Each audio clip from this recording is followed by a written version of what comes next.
नमस्कार प्रिय साथियों। आज की क्लास में हम BA third semester political science के आज हम यूनिट 7 को भी कंप्लीट करा रहे हैं। शेष इसमें एक आपका और भी जो कि चैप्टर आपका बच रहा है, यूनिट आपका बच रहा है, क्योंकि टोटल आपके 8 आपके चैप्टर हैं, 8 आपकी यूनिट हैं। हम बहुत ही शीघ्र हमारा इसका जो लास्ट चैप्टर है वो भी कल तक आ जाएगा।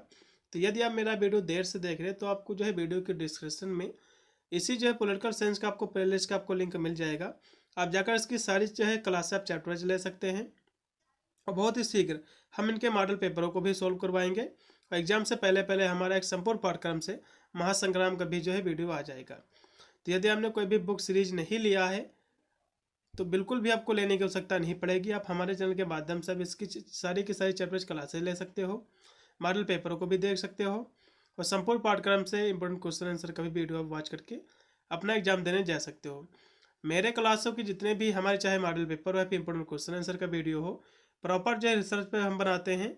और काफ़ी या फिर ऐसा कह सकते हो कि आपके पेपर का जो है 90 से 95% क्वेश्चन आने की संभावना जो है उसी हमारे model paper important question answer से रहती है। तो चलिएगा, आज की क्लास के माध्यम से इसका जो यूनिट 7 है इसको आज हम कंप्लीट करा रहे हैं। पेपर आपका है पॉलिटिकल साइंस का। ठीक, इसमें आपको पढ़ना है political process in India. Paper का आपका टाइटल है, पेपर का आपका नेम है। इसका आज हम जो है यूनिट जो 7 है इसको आज हम कंप्लीट कराएंगे। अब यूनिट 7 क्या है इसको समझ लीजिएगा पहले। यूनिट आपके 7 है तो राष्ट्र निर्माण की जो चुनौतियां हैं, जैसे कि राष्ट्र निर्माण में कौन कौन सी चुनौतियां, जैसे कि जातीयता ये भी चुनौती है, भाषा है, क्षेत्रवाद है, जाति है, बहुसंख्यक अल्पसंख्यक सांप्रदायिकता और भ्रष्टाचार।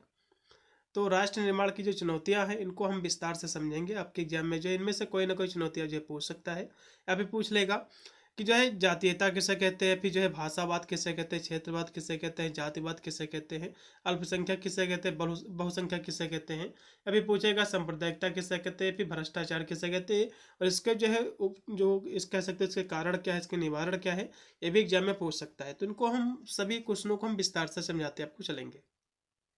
चलिए, वीडियो को लाइक कर देना, साथ में चैनल को भी सब्सक्राइब करके रखिएगा, क्योंकि मैं इस पे बीए की ऑल सेमेस्टर की और ऑल सब्जेक्ट की तैयारी कराता हूं, जिसकी मदद से अपने एग्जाम में अच्छे नंबर प्राप्त कर सकते हैं। तो सबसे पहले हम जो कि राष्ट्र निर्माण की जो प्रमुख चुनौतियां हैं, जैसे कि जातीयता बड़ी और भाषाई विविधता है, क्षेत्रवाद है, जाति है, धार्मिक जो है बहुसंख्यक है, अल्पसंख्यक समुदाय का संतुलन और आर्थिक और सामाजिक असमानता, ये सब चीज़ें इसमें जो है शामिल है, जो राष्ट्रीय एकता और विकास को जो है प्रभावित करती है। तो इन सभी जो है राष्ट्र निर्माण की जो चुनौतियां हैं इनको हम विस्तार से जो है समझेंगे। तो सबसे पहले जातीयता को हम समझेंगे। जातीयता यह जो है राष्ट्र के भीतर सामाजिक विभाजन को जो है बढ़ावा देती है, या जो है राष्ट्र के विभिन्न जो है जातीय समूह के बीच एक समान राष्ट्रीय पहचान बनाने में जो है बाधा उत्पन्न करती है। क्योंकि जातीयता का मतलब होता है कि अपनी जात को श्रेष्ठ समझना, दूसरी जाति को जो है नीच समझना, जो कि कहीं ना कहीं देखा जाए तो राष्ट्र निर्माण में जो एक चुनौती के रूप में प्रकट होती है। फिर है भाषाई विविधता, क्योंकि भारत जो है जैसे देशों में अनेक भाषाएं बोली जाती हैं, जो राष्ट्रीय एकता बनाए रखने में जो है चुनौतियाँ पैदा जो है करती है। फिर है इसमें लिखा हुआ कि भाषाएं अपनी जो है विशिष्ट संस्कृत पहचान प्रस्तुत करती हैं, जिससे एक समान राष्ट्रीयता की भावना विकसित करना कठिन हो जाता है, क्योंकि सभी की जो भाषा है सभी अपनी अपनी जो है कल्चर को प्रस्तुत करती हैं। फिर इसमें है क्षेत्रवाद है। फिर है आपका क्षेत्रवाद। क्षेत्रवाद की जब बात आती है तो क्षेत्रीय पहचान को बढ़ावा देने की भावना, मतलब क्षेत्रीय पहचान मतलब अपने ही क्षेत्र की बढ़ावा देने की जो भावना होती है, ये राष्ट्रीय एकता के जो है रास्ते में बाधा उत्पन्न करती है, जिससे प्रांत के बीच असंतुलन जो है पैदा होता है। यह भावना जो है कभी कभी आक्रामक रूप भी जो है ले सकती है। आक्रामक मतलब होता है कि हिंसा का रूप भी ले सकती है, जिससे अलगाववाद और जो है राष्ट्रीय एकता के लिए खतरा जो उत्पन्न हो सकता है। फिर है जाति और जो है बहुसंख्यक और अल्पसंख्यक जो इसके मुद्दे हैं। तो भारतीय समाज में जातिवाद एक गंभीर समस्या है, जो सामाजिक असमानता पूर्वाग्रह को जो है बढ़ावा देती है। फिर है अल्पसंख्यक। अल्पसंख्यक समुदाय को समाज की मुख्य धारा में एकीकृत करने, उन्हें जो है सुरक्षा प्रदान करने की आवश्यकता होती है, ताकि राष्ट्र की जो एकता है उसको जो है मजबूत किया जा सके। फिर है आर्थिक और जो है सामाजिक असमानता। तो राष्ट्र निर्माण में केवल कुछ वर्गों का विकास जो है पर्याप्त नहीं होता है, बल्कि जो राष्ट्र में जितने भी लोग रहते हैं, चाहे किसी भी धर्म के लोग हों, किसी भी जाति के लोग हों, तो इन सभी का आर्थिक विकास और गरीबी उन्मूलन जो है आवश्यक होता है। फिर है सामाजिक रूप से जो है वंचित और पिछड़े वर्गों का विकास सुनिश्चित करना एक प्रमुख चुनौती है, जिससे सभी को जो है अवसर, जो समान अवसर है वो मिल सके। अब इसके बहुत सारे कारण हैं, जैसे कि चुनौतियां हैं, जैसे कि सांप्रदायिक तनाव। विभाजन के बाद हुई सांप्रदायिक हिंसा ने धर्मनिरपेक्षता भारत के बीच जो है चुनौती जो है पैदा की है या फिर चुनौती दी है। जैसे कि सभी धर्मों के लोगों को जो है समान दर्जा देना, धार्मिक सहिष्णुता बनाए रखना राष्ट्र निर्माण की प्रक्रिया का एक महत्वपूर्ण हिस्सा है। ठीक है, फिर यहाँ से हम इन सभी जो की चुनौतियाँ हैं इनको हम विस्तृत में समझेंगे। एग्जाम में क्वेश्चन जो है बन सकता है कि जातिवाद किसे कहते हैं। ठीक है, इसके बारे में एग्जाम में पूछ सकता है। तो इन सभी की परिभाषाएं जो हैं उनको हम स्पष्ट करते चलेंगे।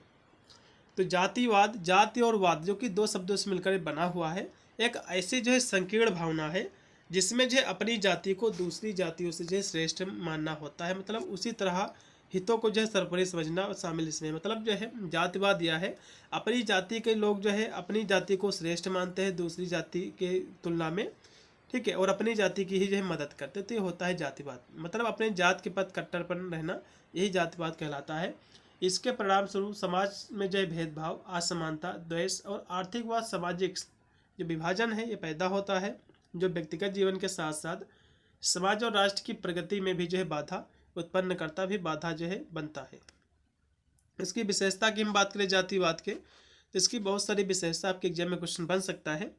तो जैसे कि जातिगत जो श्रेष्ठता का भाव, तो अपनी जाति को अन्य जातियों से बेहतर मानना और दूसरी जातियों के प्रति, ठीक है, विद्वेष की जो है भावना रखना, मतलब जो है नीच की भावना रखना, मतलब दूसरी जो जातियां हैं नीची जातियां हैं अपने को श्रेष्ठ मानना, इसकी पहली विशेषता हो गई। फिर है संकीर्ण भावना, तो मानव भावनाओं का यह रूप संकुचित होता है जो राष्ट्रीय और जो है सामाजिक हितों की बजाय केवल अपनी जाति के हितों को जो है महत्व देता है। फिर इसकी अगली विशेषता है कि जो है अंधभक्ति, तो अपनी जाति के सदस्य के प्रति अत्यधिक निष्ठा और जो है अंधभक्ति दिखाना। मतलब अपनी ही जो जातिवाद होता है इसमें जो लोग होते हैं अपनी जात के प्रति जो है काफ़ी समर्पित रहते हैं। ठीक है, उन्हीं की मदद करते हैं, उन्हीं के प्रति जो है निष्ठा रखते हैं। फिर इसमें अगला है भेदभाव, तो शिक्षा, रोजगार और अन्य जो सामाजिक अवसरों से कुछ जातियों से लोगों को जो है वंचित रखना। मतलब जो है जैसे कि शिक्षा के जो अवसर है, जो रोजगार के अवसर है, जब जातिवाद होगा तो जाहिर सी बात है अपनी जातियों को जो है वे लोग रोजगार देंगे, शिक्षा के अवसर देंगे। ठीक है, अब इसके जो जातिवाद के क्या इसके परिणाम होते हैं इसको भी समझ लीजिएगा। जैसे कि सामाजिक असमानता, तो यह जो है समाज में ऊंच नीच और जो है भेदभाव को बढ़ावा देता है, जिससे कुछ जातियों के लोग औरों से जो है पिछड़ जाते हैं। फिर है आर्थिक असमानता, तो जातिवाद जो है समाज में आर्थिक विभाजन को बढ़ावा देता है, जिससे कुछ वर्ग जो है गरीब रह जाता है और कुछ वर्ग जो है अमीर हो जाता है, मतलब समृद्ध हो जाता है। फिर है सामाजिक विभाजन, तो लोगों को जो है जन्म, जाति और वर्ग के आधार पर बांटकर समाज में जो है विभाजन जो है पैदा करना। क्योंकि लोगों को जो है जो कि जाति के आधार पर बांटा गया है, जन्म के आधार पर बांटा गया है, मतलब जो जिस जो है जाति में पैदा हो जाएगा उसी जाति का कहलाएगा। आपका वर्ग क्या है, वर्ग मतलब होता है आपका स्टेटस क्या है समाज में, आपका पद कैसा है। तो इन आधार पर बांटकर समाज में विभिन्न कह सकते विभाजन जो है पैदा होती है या फिर करता है। और अगला फिर इसकी जो परिणाम है इसका राष्ट्र की प्रगति में जो है बाधा, तो यह जो है अपनी संकीर्ण भावना के कारण देश और समाज के समान हितों प्रगति को जो है अनदेखा करता है। अब यहाँ से और भी लिखा हुआ है, जातिवाद भारत में एक ऐसी पुरानी समस्या है जो आधुनिक परिवर्तनों के बावजूद अपनी निरंतरता बनाए हुए है और समाज के लिए एक अभिशाप है। तो इस तरह से इसके बारे में आपको लिखना है। अब यहाँ से हम भाषावाद का इसको समझ लीजिएगा। तो अपनी भाषा के प्रति अतिरंजित प्रेम और पूर्वाग्रह रखना, जिससे दूसरी जो भाषाएं हैं उनको बोलने वाले के प्रति भेदभाव और तुच्छता का भाव आता है। मतलब जो है अपनी भाषा के प्रति जो है प्रेम रखना, ठीक है, पूर्वाग्रह रखना, जिससे जो है दूसरी जो भाषाएं हैं उनको बोलने वाले जो लोग हैं उनमें भेदभाव, तुच्छता का भाव आता है। यह एक जो है संकुचित मानसिकता है जो लोगों को अपनी भाषा के आधार पर विभाजित करती है और क्षेत्रीय राष्ट्रीय एकता के लिए खतरा जो है बन सकती है। फिर इसका यहाँ से कुछ और भी इसमें महत्वपूर्ण बिंदु दिए हुए हैं। इसके मुख्य पहलू हैं जैसे कि अतिरंजित जो है प्रेम, तो अपनी भाषा को अत्यधिक जो है महत्व देना और उसका जो है महिमा मंडन करना, जबकि अन्य भाषाओं के महत्व को जो है कम आंकना। ठीक है। तो भाषावाद क्या है? अपनी भाषा को जो है महत्व देना, उसका जो है महिमा मंडन करना, प्रचार प्रसार करना, और दूसरी जो भाषा है उनको जो है उनकी निंदा करना, फिर उनका जो है कह सकते हो कम अंकन करना। फिर से अगला पहलू है भेदभाव। तो भाषा के आधार पर लोगों को जो अनुचित व्यवहार का सामना करना पड़ता है, जैसे कि शिक्षा या रोजगार के अवसर में जो भेदभाव। फिर है विभाजन। तो भाषावाद जो है समाज में समूहों के बीच जो विभाजन पैदा कर सकता है, जिससे लोग एक दूसरे के से अलग जो है थलग महसूस करते हैं। फिर है क्षेत्रीय जो है राष्ट्रीय एकता को खतरा। तो यह जो है भाषावाद जो है क्षेत्रीयवाद को बढ़ावा दे सकता है और राष्ट्रीय एकता को नुकसान पहुंचा सकता है। एग्जाम्पल के लिए जिसे हम समझे तो किसी समाज में अपनी भाषा को प्राथमिकता देना और दूसरी जो भाषाएं हैं उसको गौड़ समझना, उसको कम समझना, ठीक है। और किसी को जो है उसकी भाषा के कारण स्कूल या समाज से बहिष्कृत करना, उसको निकालना, तो ये सब इसके एग्जाम्पल हैं। अब हम यहाँ से, क्योंकि भाषावाद की जब बात आती है तो यहाँ से क्वेश्चन बनता है एग्जाम में कि बहुभाषावाद किसे कहते हैं, बहुभाषा समाज, बहुभाषी समाज किसे कहते हैं। बहुभाषी का मतलब होता है, बहु मतलब होता है बहुत, मल्टी। बहु मतलब होता है कि एक से अधिक भाषाएं बोलने या फिर समझने या फिर पढ़ने और लिखने की क्षमता रखने वाला जो व्यक्ति होता है या फिर जो समुदाय होता है जो एक साथ कई भाषाओं का उपयोग करता है, इसी को हम बहुभाषावाद कहते हैं। जो लोग कई भाषाएं जो है बोल सकते हैं उन्हें बहुभाषी कहा जाता है। यह केवल एक व्यक्ति तक ही जो है सीमित नहीं है, बल्कि एक समाज या देश भी बहुभाषी हो सकता है, ठीक है। अब इसके मुख्य बिंदु क्या हैं, जैसे कि क्षमता। तो बहुभाषावाद एक से अधिक जो है भाषाओं का कुशलतापूर्वक प्रयोग करने की क्षमता को दर्शाता है। और व्यक्ति और समुदाय, तो यह जो है एक व्यक्ति में हो सकती है या समाज में कई जो है भाषाएं एक साथ मौजूद हो सकती हैं। प्रवाह का स्तर, तो बहुभाषावाद में भाषा के प्रवाह का स्तर महत्वपूर्ण नहीं होता है। व्यक्ति केवल बुनियादी वाक्यांशों से लेकर पूरी तरह से धारा प्रवाह जो है हो सकता है। फिर है फॉर एग्जाम्पल, जैसे कि हम बात करें, जो व्यक्ति दो भाषाएं बोलता है उसको हम द्विभाषी कहते हैं। जो व्यक्ति तीन भाषा बोलता है उसको हम त्रिभाषा कहते हैं। जो व्यक्ति मतलब तीन से अधिक भाषाओं का ज्ञान रखता है उसको हम बहुभाषी कहते हैं। तो इस तरह से एग्जाम में क्वेश्चन जो है बन सकते हैं। अब बहुभाषावाद के कुछ पहलू हैं, जैसे कि व्यक्तिगत, तो यह जो है व्यक्ति को अपनी मातृभाषा के साथ साथ एक या एक से अधिक अतिरिक्त भाषा जानता है और जो है बोलता है, वह जो है बहुभाषी कहलाता है। फिर है सामाजिक, तो बहुभाषावाद वह स्थित है जब एक समुदाय में कई भाषा सह अस्तित्व में होती है और विभिन्न सामाजिक या आधिकारिक उद्देश्य के लिए उपयोग की जाती है। उदाहरण के लिए जैसे कि दिया हुआ है कि भारत एक बहुभाषी समाज का उत्कृष्ट है उदाहरण, क्योंकि भारत में जो है बहुत सारी भाषाएं बोली जाती हैं, अनेक धर्मों के लोग रहते हैं, जहाँ जो विभिन्न भाषाओं के लोग एक साथ संवाद करते हैं। शिक्षा के संदर्भ में बहुभाषी शिक्षा छात्रों को उनकी मातृभाषा में सीखने का अवसर प्रदान करती है, जिससे उनका संज्ञानात्मक विकास जो है बेहतर होता है। तो इस तरह से इसके बारे में हमको बना के लिखना है। अब यहाँ से हम क्षेत्रवाद क्या है इसको थोड़ा सा हम समझेंगे। क्षेत्रवाद का अर्थ होता है कि किसी देश के भीतर विशेष क्षेत्र या भौगोलिक इकाई के लोगों द्वारा अपने क्षेत्र के प्रति प्रबल निष्ठा लगाव की भावना रखना। मतलब जो है क्षेत्रवाद का मतलब होता है कि देश के किसी भी भीतर किसी भी क्षेत्र में हो सकता है कि जो वहाँ के लोग हैं वे केवल अपने ही क्षेत्र के प्रति प्रबल रहे, निष्ठावान रहे, उनका जो है लगाव रहे, ठीक है। चाहे उसमें कोई कार्य से लेकर कोई भी भावना से लेकर हो सकता है, उन पर भावना रखना। इसमें जो है अक्सर अपने क्षेत्र के विकास, इसमें जो लोग हैं अपने ही क्षेत्र पर जो है विकास पर जोर देते हैं, उनके हितों जो है राष्ट्रीय हितों के ऊपर रखने की जो है प्रवृत्ति इसमें शामिल है। मतलब अपने जो है क्षेत्र को ज़्यादा अच्छा समझते हैं, अपने क्षेत्र के लिए ही कार्य करते हैं, ठीक है। और हितों को जो है राष्ट्रीय हितों से जो है ऊपर रखने की प्रवृत्ति भी इसमें शामिल है। मतलब जो है जो अपने जो क्षेत्र के जो हित हैं उनको जो है जो देश के हित हैं उनको उनसे ऊपर रखना चाहते हैं, जो कभी कभी नागरिक स्वायत्तता की मांग तक भी जो है जा सकती है। तो ये होता है क्षेत्रवाद। मतलब अपनी जो क्षेत्र है उसमें जो है उसके परत जो है प्रबल रहना, निष्ठावान रहना, ठीक है, उसमें लगाव आपका रहना, उसके विकास के लिए प्रॉपर जो है ध्यान देना, और राष्ट्रीय जो हित है उन सभी हितों से अपने क्षेत्र के हितों को ऊपर रखना, ये होता है क्षेत्रवाद, ठीक है। चलिए अब है बहुसंख्यक क्या है और अल्पसंख्यक क्या है। एग्जाम में क्वेश्चन बनता है। तो बहुसंख्यक जैसे कि शब्द से स्पष्ट हो रहा है कि बहुसंख्यक, बहु मतलब होता बहुत, जिन लोगों की संख्या अधिक हो उनको हम बहुसंख्यक कहते हैं, ठीक है। बहुसंख्यक वे लोग होते हैं जिनकी किसी देश या फिर राज्य या समाज में संख्या जो अधिक होती है इसको हम बहुसंख्या कहते हैं। जैसे कि फॉर एग्जांपल आप समझ लीजिए, जैसे कि आप गांव का एग्जांपल ले लो, तो आपके गांव में जो है कौन सी जाति के लोग ज़्यादा रहते हैं। फॉर एग्जांपल जैसे कि मैं हूं, तो मेरे गांव में जो है सबसे ज़्यादा यादव जो है कास्ट के लोग रहते हैं। तो हमारे गाँव में जो है यादव जो है बहुसंख्यक है, अन्य जो जातियाँ हैं, ठीक है। वैसे तो सभी जो है, जो कि हमारा पूरा पूरा जो गाँव है सभी हिंदू ही हैं, तो उसमें जो है सबसे ज़्यादा मेजोरिटी में जो है यादव, तो यादव जो है यहाँ बहुसंख्यक में है। अन्य जो धर्म जाति हैं वह जो है अल्पसंख्यक में है। तो ये किसी भी जाति में हो सकता है, किसी भी धर्म में हो सकता है, तो इस तरह से हो सकता है। फॉर एग्जाम्पल यदि आप दूसरा एग्जाम्पल लो, जैसे कि है, जैसे कि भारत में जो हिंदू हैं ये जो है बहुसंख्यक है, अन्य जितने भी धर्म के लोग हैं ये क्या है, अल्पसंख्यक है। लेकिन कुछ राज्यों में ये जो अल्पसंख्यक लोग हैं ये बहुसंख्यक हैं। जैसे कि जम्मू कश्मीर में मुसलमान जो है बहुसंख्यक में है, हिंदू जो है अल्पसंख्यक हो गए हैं। तो इस तरह से जिस राज्य में, जिस प्रांत में, जिस समुदाय में जिनकी संख्या अधिक होती है उसको जो है बहुसंख्यक कहते हैं। फिर है अल्पसंख्यक। अल्प मतलब होता है कम, ठीक है। तो जिन लोगों की संख्या कम होती है उनको हम जो है अल्पसंख्यक कहते हैं। बहुसंख्यक समूह, जो समूह होता है अक्सर जो है अधिक शक्ति और जो है प्रभाव रखता है, जबकि अल्पसंख्यक समूह जो है अपनी कम संख्या के कारण सामाजिक और आर्थिक जो चुनौतियां है उसका सामना कर सकता है। अब यहाँ से इसके बारे में विस्तार से समझेंगे बहुसंख्यक और अल्पसंख्यक के बारे में।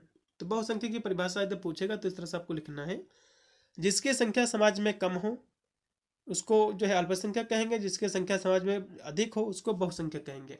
तो बहुसंख्यक की परिभाषा है, किसी क्षेत्र या समाज में सबसे अधिक संख्या वाले लोगों का जो समूह होता है इसी को हम बहुसंख्यक कहते हैं। एग्जाम्पल के लिए, जैसे कि भारत में हिंदू जो धर्म है, अनुयायियों जो है, जो कि सबसे बड़ी यदि आबादी है भारत में तो हिंदुओं की है, तो हिंदू जो है यहाँ के बहुसंख्यक माने जाते हैं। जैसे कि पंजाब आपका जो राज्य है इसमें जो है सिख जो धर्म है, अनुयायियों की संख्या जो है बहुसंख्यक के रूप में, क्योंकि पंजाब में जो सबसे ज़्यादा सिख लोग रहते हैं, पंजाबी रहते हैं, तो वहाँ पर जो है जो बहुसंख्यक हैं सिख लोग, उसी पूरा जम्मू कश्मीर में है वहाँ पर मुसलमान जो है बहुसंख्यक में है। फिर है अल्पसंख्यक। अल्पसंख्यक का मतलब होता है किसी क्षेत्र या समाज में किसी अन्य समूह की तुलना में कम से कम रहने वाले लोगों को समूह को हम अल्पसंख्यक कहते हैं। जैसे कि भारत में जो ईसाई धर्म है, जो सिख है, जो बौद्ध है, जो पारसी है, जो जैन धर्म है, ये सभी क्या है, ये सभी के सभी आपके अल्पसंख्यक है, ठीक है, क्योंकि उनकी आबादी बहुसंख्यक हिंदू या मुसलमान से जो है कम है। मुसलमान को इसलिए नहीं बहुसंख्यक कहा गया क्योंकि मुसलमानों की आबादी भी करीब करीब है, इसलिए ये जो है इनको अल्पसंख्यक कहना आप गलत होगा, क्योंकि इनकी आबादी काफ़ी, इसमें ग्रोथ भी हुई, बढ़ोतरी भी हुई है, ठीक है। तो यदि हम देखें तो ईसाई, सिख, जो बौद्ध, जो पारसी, जो जैन धर्म है समुदाय, ये भारत में केवल अल्पसंख्यक है, ठीक है। मुस्लिम जो है अल्पसंख्यक अब नहीं रहा है, चलेगा। अब यहाँ से हम सांप्रदायिकता क्या है इसको समझेंगे। चलिए, इसके अर्थ हम सबसे पहले समझेंगे। सांप्रदायिकता वाला क्वेश्चन आपके एग्जाम में जरूर आएगा। सांप्रदायिकता का अर्थ है कि ऐसी विचारधारा या मानसिकता है जिसमें लोग अपने धर्म को सबसे अच्छा मानते हैं। सांप्रदायिकता का मतलब क्या होता है, जैसे कि सांप्रदायिक दंगे आपने सुने होंगे, तो जितने भी दंगे जो होते हैं सांप्रदायिक, सभी के सभी धर्म के आधार पर होते हैं। तो सांप्रदायिक का मतलब होता है एक प्रकार की विचारधारा है, मानसिक विचारधारा आप समझ सकते हो इस तरह से भी, जो अपने धर्म को सबसे अच्छा मानते हैं और अन्य जो धर्म है के जो लोग हैं उनको गलत समझते हैं और छोटा समझते हैं। जैसे कि बहुत सारे धर्म हैं जो कि हिंदू धर्म की बुराई करते हैं, जैसे कि चाहे ईसाई धर्म हो या फिर मुसलमान धर्म हो, तो इन जो है ये लोग हिंदुओं की बुराई करते हैं, जबकि हिंदू ही ऐसा धर्म है जो अधिकतर जो है सभी धर्मों को स्वीकार करता है, ठीक है। क्योंकि हिंदू ही जो है देखा जाए तो आपके जो है जितने भी आपके जो दरगाह होते हैं हिंदू भी जाता है चादर चढ़ाने, आपके जो है चाहे सिखों का गुरुद्वारा हो इसमें भी हिंदू जाते हैं, लेकिन मुस्लिम को आपने इतनी जल्दी नहीं देखा होगा किसी मंदिर में जाते हुए। तो ये होती है मानसिकता, जिसको कहते हैं हम गलत मानसिकता, ठीक है। तो यहाँ से वही चीज़ लिखा हुआ कि सांप्रदायिकता का अर्थ होता है कि ऐसी विचारधारा है या फिर मानसिकता है जिसमें लोग अपने धर्म को अच्छा मानते हैं और सभी धर्मों के जो है लोगों को गलत मानते हैं। वैसे तो पहली बात, धर्म जो है सबसे बड़ा धर्म तो यही है, चाहे वो किसी भी धर्म का लोग हो, किसी भी समुदाय का लोग हो, सबसे जरूरी होता है उसकी रक्षा करना, किसी व्यक्ति को जो है हानि नहीं पहुंचाना होता है, यही होता है धर्म। क्योंकि मनुष्य की जिंदगी से बढ़कर कोई भी धर्म नहीं है। तो यही चीज इसमें लिखा हुआ है कि सांप्रदायिकता का मतलब होता है कि एक ऐसी विचारधारा है या फिर ऐसी एक मानसिकता है लोगों की जो अपने धर्म को अच्छा समझते हैं, दूसरे धर्मों को जो है गलत समझते हैं और छोटा समझते हैं, या जो सोच है समाज में अलग अलग धर्मों के बीच झगड़ा दुश्मनी को जो है बढ़ावा देती है। जब जब लोग जो है धार्मिक पहचान के आधार पर दूसरों से जो है भेदभाव करते हैं, उनके प्रति जो है नफरत करते हैं, तो इससे जो है सांप्रदायिकता जो है कहते हैं। सांप्रदायिकता जो है व्यक्ति इसे को जो है कहा जाता है। अब सांप्रदायिकता व्यक्ति कौन है इसको समझिएगा। सांप्रदायिकता व्यक्ति मतलब होता है जो इन जो है झगड़ों को जो है कह सकते हो उत्पन्न करता है, इनको बढ़ावा देता है, इसको सांप्रदायिकता जो है वाला व्यक्ति कहते हैं। और भी यहाँ से लिखा हुआ है। इसके यदि हम इतिहास की बात करें तो सांप्रदायिकता कोई आज के इतिहास नहीं, बहुत पहले के इतिहास है। सांप्रदायिकता जो कि भारत में इसका इतिहास बहुत ही पुराना है, या जो है अलग अलग समय में सामने जो है आता रहता है। सांप्रदायिकता क्या है, ठीक है, इसके बारे में हम आगे इसके विकास पर हम चर्चा करेंगे। जैसे कि ब्रिटिश काल, तो ब्रिटिश काल के समय अंग्रेज जो थे ये भारतीय समाज को बांटने के लिए फूट डालो जो है राज्य करो, इस नीति को अपनाया। उन्होंने हिंदू मुसलमान के बीच में जो है झगड़े करवाए, ठीक है, इसको बढ़ावा दिया और भारत पर जो है आसानी से जो है कब्जा कर लिया, ठीक है, गुलाम बना लिया। तो सांप्रदायिकता कोई आज नहीं, बहुत पहले से ही इसका जो है शुरुआत हो चुकी थी। तो इस तरह से इसके बारे में आपको लिखना है। अब अगला इसमें जो क्वेश्चन कि भ्रष्टाचार क्या है। भ्रष्टाचार, भ्रष्टाचार का मतलब होता है जिसका आचरण भ्रष्ट हो जाता है, इसी को हम भ्रष्टाचार कहते हैं। तो इसकी हम परिभाषाओं को समझेंगे, ये क्वेश्चन आपके एग्जाम में जरूर फंसेगा। भ्रष्टाचार से तात्पर्य किसी व्यक्ति संगठन द्वारा अपने व्यक्तिगत लाभ के लिए मिली हुई शक्ति या फिर अधिकार या पद का दुरुपयोग करना। जैसे कि कोई जो है अधिकारी है, उसको पद ये प्राप्त है, उसको शक्ति प्राप्त है, तो कोई आप काम करवाने जाओ, आपसे रिश्वत ले, ठीक है, तो यही होता है भ्रष्टाचार। या एक जो बेईमानी भरा आपराधिक कार्य है जो सार्वजनिक विश्वास को तोड़ता है और समाज को जो है नुकसान पहुंचाता है। इसके तहत बहुत सारे इसमें कार्य शामिल हैं, जैसे कि रिश्वत लेना, ठीक है, रिश्वत लेना और देना, ये दोनों प्रकार जो है भ्रष्टाचार ही हैं। किसी काम को करवाने या जो है अनुचित लाभ लेने के लिए पैसे या उपहार का जो है लेन देन, ये भी जो है भ्रष्टाचार है। गबन मतलब जो है किसी और के जो है पैसे संपत्ति को अपने लिए गलत तरीके से इस्तेमाल करना, ये गबन कहलाता है। भाई भतीजावाद यानी जो है किसी पद या लाभ के लिए अपने परिवार के सदस्यों या जो है दोस्तों को अनुचित प्राथमिकता देना, ये भी जो है भाई भतीजा, ये भी जो है जो कि भ्रष्टाचार को जो है बढ़ावा देता है। फिर है धोखाधड़ी, तो झूठे जो है कागजात जो है बनवाना या फिर जो जानकारी देकर लोगों को जो है धोखा देना। अवैध जो है लेन देन, किसी काम को पूरा करने के लिए नियम कानूनों को जो है ताक पर जो है रखकर गैर कानूनी तरीके से जो है अपनाना, ठीक है। तो सार्वजनिक भ्रष्टाचार और निजी क्षेत्र इसमें जो है दोनों होते हैं। सरकारी अधिकारी अपनी शक्ति का दुरुपयोग करके व्यक्तिगत लाभ जो है उठा सकते हैं, जबकि निजी जो क्षेत्र होते हैं इसमें कर्मचारी कंपनी जो है नियमों का उल्लंघन करके जो है अनुचित लाभ जो है कमा सकते हैं। तो जो कि भ्रष्टाचार जो है ये जो है सरकारी और जो है प्राइवेट दोनों क्षेत्रों में देखने को मिलता है। यदि हम सरल शब्दों में कहें इसकी परिभाषा को और भी, तो भ्रष्टाचार का मतलब होता है सही काम को गलत तरीके से करना या फिर जो है गलत काम को सही तरीके से करना, यही भ्रष्टाचार होता है। बहुत सारी इसकी परिभाषा हमारे विद्वानों ने स्पष्ट किया है। अगली परिभाषा यहाँ से भी लिखी हुई है, ठीक है। भ्रष्टाचार शब्द की उत्पत्ति दृष्टि से भ्रष्ट आचरण को जो हम भ्रष्टाचार कहते हैं। इस अर्थ में किसी समाज के आचार संहिता के विरुद्ध आचरण जो होता है ये भ्रष्टाचार होता है। अगली भी परिभाषा और भी यहाँ से है, इसका अर्थ दिया हुआ है। भ्रष्टाचार का अर्थ है कि भ्रष्ट या बिगड़ा हुआ आचरण, जिस व्यक्ति का आचरण बिगड़ जाता है, अपने व्यक्तिगत लाभ के लिए किसी को जो है के लिए किसी से घूस लेता है, रिश्वत लेता है, इसी को हम भ्रष्टाचार कहते हैं। यदि लोग प्रशासन अपनी शक्ति या सत्ता या फिर स्थिति का प्रयोग जन सामान्य के लाभों की अपेक्षा अपने व्यक्तिगत लाभों के लिए करने लगे तो वह जो है भ्रष्ट आचरण जो है माना जाएगा। भ्रष्टाचार से तात्पर्य किसी सरकारी कर्मचारी द्वारा अपने जो है सार्वजनिक पद या स्थिति का दुरुपयोग करते हुए किसी प्रकार का आर्थिक या अन्य प्रकार का लाभ उठाना। आर्थिक मतलब उससे रिश्वत लेना, जिसमें जो है जो जन सामान्य है इनको हितों की जो है अवहेलना होती है, यही होता है भ्रष्टाचार। अब यहाँ से इसकी हम उत्पत्ति की बात करें तो भ्रष्टाचार जो कि दो शब्दों से मिलकर बना है, भ्रष्ट और जो आचरण के मेल से जो है बना हुआ है। भ्रष्ट शब्द का अर्थ होता है मार्ग से विचलित, ठीक है, या फिर जो है ध्वस्त या बुरे आचरण वाला। अर्थात जो है हम कह सकते हैं कि आचरण का अर्थ होता है कि चरित्र या व्यवहार या फिर जो है चाल चलन। तो इस तरह जो है इसका अर्थ हुआ है कि जो है अनुचित व्यवहार या फिर जो है चाल चलन।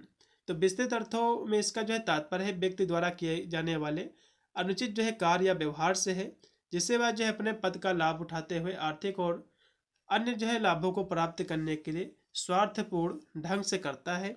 इसमें जो है व्यक्ति प्रत्यक्ष या अप्रत्यक्ष रूप से व्यक्तिगत लाभ के लिए निर्धारित कर्तव्य की जानबूझकर जो है उल्लंघना करता है। इसी को हम भ्रष्टाचार कहते हैं। अब यहाँ से हम भ्रष्टाचार के जो कारण है, एग्जाम में क्वेश्चन का बनता है, भ्रष्टाचार के कौन कौन से कारण है, इसके निवारण क्या है, आपको बताना है। तो इसके जैसे कि आर्थिक कार्य, जैसे कि कम वेतन, तो सरकारी कर्मचारी को जो है कम वेतन मिलने के कारण जो है वे रिश्वत लेते हैं, ठीक है, इसके लिए जो है प्रेरित होते हैं। फिर है आर्थिक असमानता, तो जब समाज में अमीर और गरीब के बीच जो है बीच खाई होती है, तो धन और शक्ति वाले लोग जो है अपने प्रभाव का उपयोग जो है करके जो है लाभ उठाते हैं। तो ये भी जो कह सकते हो भ्रष्टाचार को बढ़ावा मिलता है। फिर है जटिल नियम और जो है प्रक्रियाएं, तो सरकारी कामकाज में जटिल और धीमी प्रक्रियाएं लोगों को जो है जल्द काम कराने के लिए रिश्वत देने के लिए मजबूर करती है, क्योंकि सरकारी काम आपने देखा होगा बहुत ही धीरे होता है, जब रिश्वत दिया जाता है तो काम जल्दी हो जाता है, ठीक है। तो ये भी कारण इसका है। फिर इसके कुछ राजनीतिक कारण है, कुछ प्रशासनिक कारण, जैसे कि पारदर्शिता और जो है जवाबदेही की कमी। तो जब सरकारी निर्णय प्रक्रिया जो है गुप्त रखी जाती है तो अधिकारियों को भ्रष्टाचार करने का जो है मौका मिलता है। मतलब जितने भी जो निर्णय होते हैं, जो प्रक्रियाएं होती हैं, जिसको जब गुप्त रखा जाता है, लोग इसको नहीं जान पाते हैं, तो इसके कारण जो अधिकारी होते हैं भ्रष्टाचार उनको करने को मौका मिल जाता है। जैसे कि कोई काम करवाना है, जैसे कि जितने भी अधिकारी होते हैं फ्री में कोई सब काम करता है, तो जब लोगों को पता हो जाएगा फ्री में काम करते हैं, तो जाहिर सी बात है वे इनको रुपये देंगे ही नहीं। तो ये गुप्त जानकारी भी कहीं ना कहीं देखा जाए तो बढ़ावा देती है। फिर है कमजोर कानून व्यवस्था, सख्त कानून का अभाव, मतलब जो है सख्त कानून ना होने के कारण ये भी जो है लोगों को समय पर कड़ा दंड जो है ना मिलना भी जो है भ्रष्टाचार को बढ़ावा देता है। जैसे कि आपने सुना होगा, फिर देखा भी होगा, भ्रष्टाचार में जो व्यक्ति पकड़ा जाता है फिर जो है भ्रष्टाचार के ही माध्यम से छूट आता है, मतलब रुपये पैसे के माध्यम से ही फिर छूट आता है। तो भ्रष्टाचार इसीलिए इतनी खत्म हो रहा है क्योंकि इसके लिए कोई कठिन जो है कानून है ही नहीं, कोई सजा है ही नहीं। फिर अत्यधिक जो है सरकारी विनिमय, तो बहुत ज़्यादा सरकारी नियम और प्रतिबंध अधिकारियों को जो है विवेकाधीन शक्तियाँ देते हैं, जिससे वे जो अपने पद का दुरुपयोग कर सकते हैं। फिर है राजनीतिक अस्थिरता और जो है फंडिंग, तो चुनाव में जो है इस्तेमाल होने वाले जो काले धन है और राजनीतिक जो संरक्षण से जो है भ्रष्टाचार को जो है बढ़ावा मिलता है। तो चुनाव के माध्यम से भी जो है भ्रष्टाचार को बढ़ावा मिलता है। अब यहाँ से कुछ और भी इसके कारण है, जैसे कि सामाजिक और सांस्कृतिक कारण। तो नैतिक मूल्यों में जो है गिरावट, जब समाज में नैतिकता कम होती है तो लोग जो है गलत तरीके से धन कमाने को बुरा नहीं मानते हैं, भ्रष्टाचार एक जो है आम बात बन जाती है। जातिवाद और जो है भाई भतीजावाद, तो जब लोग अपनी जाति या धर्म परिवार के लोगों को अनुचित लाभ पहुंचाते हैं तो यह भी जो है भ्रष्टाचार का एक रूप है। गरीबी और जो है बेरोजगारी, तो गरीबी और बेरोजगारी के कारण लोग अपनी स्थिति सुधारने के लिए भ्रष्ट तरीकों को जो है सहारा ले सकते हैं, ठीक है, क्योंकि गरीब व्यक्ति क्या करेंगे, उनको धन कमाना है तो कोई भी तरीका अपना सकता है। अन्य इसके और भी कार्य, जैसे कि जागरूकता की कमी, ठीक है। तो आम जनता में अपने अधिकारों और सरकारी प्रक्रियाओं की जानकारी की कमी भी जो है भ्रष्टाचार को बढ़ावा देती है, उसके शिकार को भी बनाती है लोगों को। फिर है सरकारी संस्थानों पर एकाधिकार, तो कुछ वस्तुएं और सेवाओं की आपूर्ति पर सरकारी संस्थानों का एकाधिकार होने से भ्रष्टाचार की संभावना भी जो है बढ़ जाती है। तो इस तरह से आपको लिखना है। अब भ्रष्टाचार को रोकने का उपाय क्या है, तो भ्रष्टाचार के कारण आज देश की सुरक्षा जो है खतरे में है, अतः इस पर लगाम लगाना जो है अत्यंत आवश्यक है। वैसे भी भ्रष्टाचारियों के लिए भारतीय दंड संहिता में दंड का प्रावधान है। समय समय पर भ्रष्टाचार को रोकने के लिए समितियां गठित की गई हैं, भ्रष्टाचार निरोधक कानून पारित किया गया है, परंतु इसे अब तक जो है नियंत्रित नहीं किया जा सका है, क्योंकि इससे जो है निजात पाने के लिए हमें जो है गरीबी, बेरोजगारी, पिछड़ापन आदि पर जो है काबू पाना होगा। दंड प्रक्रिया जो है दंड संहिता में संशोधन कर कड़े कानून जो है बनाकर उनकी सख्ती से जो है पालन करना होगा, तभी इसको जो है भ्रष्टाचार को कम किया जा सकता है। और भी इसको कैसे कम किया जा सकता है और भी यहाँ से लिखा हुआ है। समाज में विभिन्न स्तरों पर फैले भ्रष्टाचार को रोकने के लिए कठोर जो है दंड व्यवस्था होनी चाहिए सरकार की। आज जो है भ्रष्टाचार की स्थिति यह है कि, ठीक है, कि व्यक्ति रिश्वत के मामले में पकड़ा जाता है कोई व्यक्ति, और जो है रिश्वत देकर ही वह छूट आता है। ये स्थिति है आज भारत में, रिश्वत देकर ही छूट आता है। जब इस अपराध के लिए कड़ा दंड नहीं दिया जाएगा तब तक जो ये बीमारी है दीमक की तरह पूरे देश को खा जाएगी। तो इस तरह से इसके बारे में आपको लिखना है। इतनी ही आज की हमारी क्लास थी, जो कि यूनिट ये जो है 7 है कंप्लीट हो गया है। कल हमारी इसकी यूनिट जो कि 8 है इसको भी हम कंप्लीट करा देंगे, फिर हम मॉडल पेपरों को जो है हम देखेंगे। मिलता है वीडियो में, तब तक सभी को thank you for watching this video.